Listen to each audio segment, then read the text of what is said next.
अस्सलाम वालेकुम दोस्तों, आज मैं हाज़िर हूँ एक नए एसक्यूएल ट्यूटोरियल के साथ जिसमें हम सीखेंगे सब स्ट्रिंग्स और ट्रिम फंक्शंस। तो अगर आप मेरे चैनल पर न्यू हैं तो अभी मेरे चैनल को सब्सक्राइब कर दें और ये वीडियो आप आखिर तक देखें ताकि आपको एक एक चीज़ समझ में आए। तो स्टार्ट करते हैं एसक्यूएल के ट्रिम फंक्शन से। एसक्यूएल में दो तरह के ट्रिम फंक्शंस हैं, एक लेफ़्ट ट्रिम और एक राइट ट्रिम। लेफ़्ट ट्रिम को हम एल ट्रिम से डिनोट करते हैं और राइट ट्रिम को हम आर ट्रिम से डिनोट करते हैं। तो यहाँ पर मैं एक क्वेरी लिख रहा हूँ, आप मेरे को फॉलो करते जाएँ। यहाँ पर मैं एक क्वेरी लिखता हूँ, सेलेक्ट, इसको मैं थोड़ा सा जूम कर देता हूँ।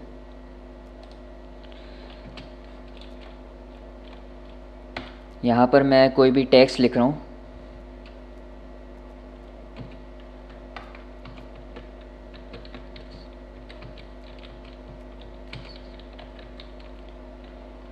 मैंने लिखा है select this is my home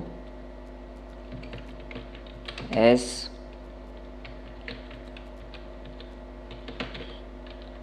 left trimmed string.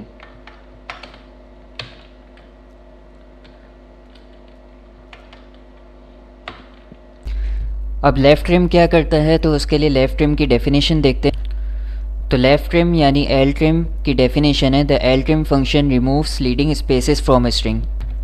तो L trim function leading spaces remove करता है स्ट्रिंग में से, किसी भी स्ट्रिंग में से। तो इसके लिए हम इसको एग्जीक्यूट करते हैं, इस क्वेरी को। Select this is my home, ये मेरा एक सेंटेंस मैंने लिखा है एस लेफ़्ट ट्रिम स्ट्रिंग, ये मैंने इसको अलाइज दिया। तो इसको मैं एग्जीक्यूट करता हूँ। तो यहाँ पर देखें मेरे पास ये आ रहा है this is my home text लिखा हुआ। अब मैं इसको इस तरीके से लिखता हूँ, मैं यहाँ पर इसको शुरू में थोड़ा गैप दे देता हूँ। ये मैंने थोड़ा गैप दे दिया है और अब मैं इसको एग्जीक्यूट कर रहा हूँ।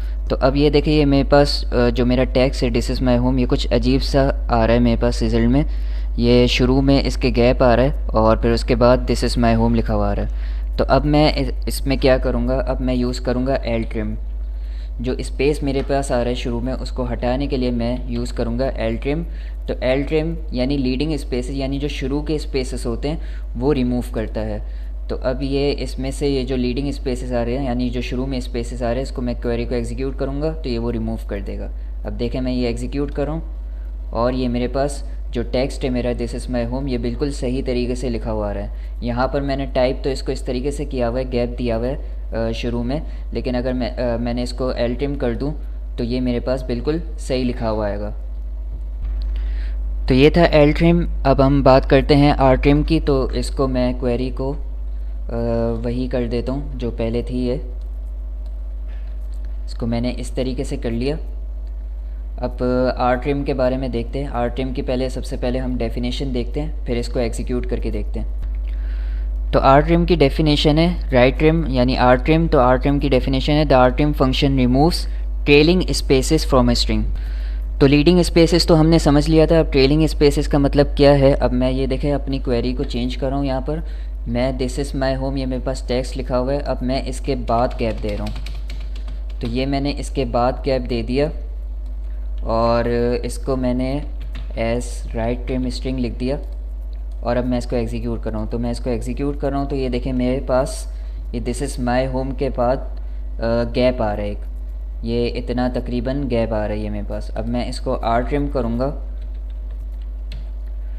तो इसके आगे का जो गैप है वो मेरे पास थोड़ा हट जाएगा गैप। अब ये देखें मैंने ये आर ट्रिम से आर ट्रिम लगाया, जो मैंने this is my home sentence लिखा था उससे पहले आर ट्रिम लगाया। तो अब मैं इसको एग्जीक्यूट कर रहा हूँ तो यहाँ पर मेरे पास गैप हटा हुआ नज़र नहीं आ रहा है, लेकिन ये गैप हट गया है। तो ये बेसिकली ये करता यही है कि आर ट्रिम फंक्शन जो हमने सेंटेंस लिखा हुआ है, जो टेक्स्ट हमारे पास लिखा हुआ है, उसके बाद के जो स्पेसेस होते हैं, वाइड स्पेसेस होते हैं, उसको रिमूव करता है। इसका काम यही होता है। तो ये थे एल ट्रिम और आर ट्रिम फंक्शंस। अब चलते हैं सब स्ट्रिंग फंक्शन की तरफ। तो सबसे पहले सब स्ट्रिंग फंक्शन की डेफिनेशन। तो सब स्ट्रिंग फंक्शन की डेफिनेशन है the substring function extracts some characters from a string. तो extracting some characters from a string का मतलब क्या है, उसका मतलब मैं आपको समझा देता हूँ कि अगर आपके पास एक वर्ड है जो 15 कैरेक्टर्स का है तो सब स्ट्रिंग फंक्शन क्या करता है कि वो 15 कैरेक्टर्स के वर्ड में से 10 कैरेक्टर्स एक्सट्रैक्ट करके दे देगा आपको, या 5 कैरेक्टर्स एक्सट्रैक्ट करके दे देगा। तो सब स्ट्रिंग फंक्शन का ये काम करता है। वो डिपेंड करता है कि आप अपनी क्वेरी में सब स्ट्रिंग फंक्शन में क्या आर्गूमेंट्स पास करते हो। तो अब मैं सब स्ट्रिंग फंक्शन की क्वेरी लिखने लगा हूँ। तो आप ज़रा गौर से देखिएगा क्वेरी को। सबसे पहले मैं एक टेबल सेलेक्ट कर रहा हूँ यहाँ पर। इसको मैं पहले जूम कर देता हूँ।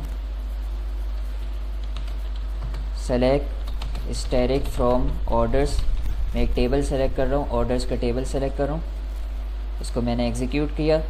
अब ये मेरे पास इस टेबल में क्या क्या है, मेरे पास ऑर्डर आईडी है, ऑर्डर नंबर है, ऑर्डर स्टेटस है, ऑर्डर स्टार्ट डेट है, ऑर्डर एंड डेट है। तो हमें काम किस पे करना है, हमें डेट पे काम करना है। तो मैं ऑर्डर स्टार्ट डेट पे काम करूँगा। तो अभी मैं इस पे ये क्वेरी लिख रहा हूँ, select order number,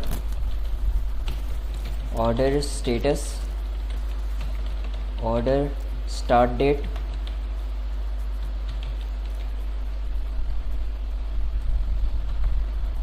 from orders.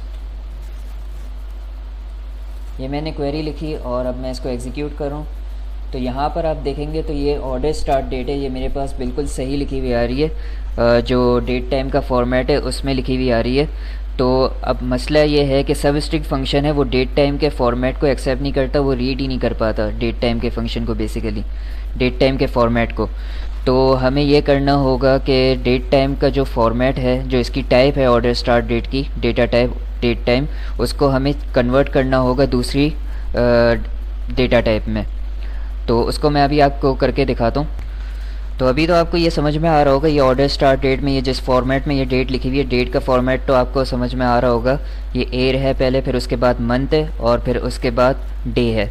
तो ये फॉर्मेट तो आपको समझ में आ रहा है, ये डेट टाइम लिखा हुआ है। अब मैं इस फॉर्मेट को बिल्कुल कन्वर्ट कर दूंगा तो ये ऐसे फॉर्मेट में नहीं आएगा, यानी ये डैशेस है जो लिखे हुए हैं, इसके बाद ईयर के बाद जो डैश है, फिर मंथ के बाद जो डैश है वो डैशेस हट जाएंगे और ये टाइम भी हट जाएगा।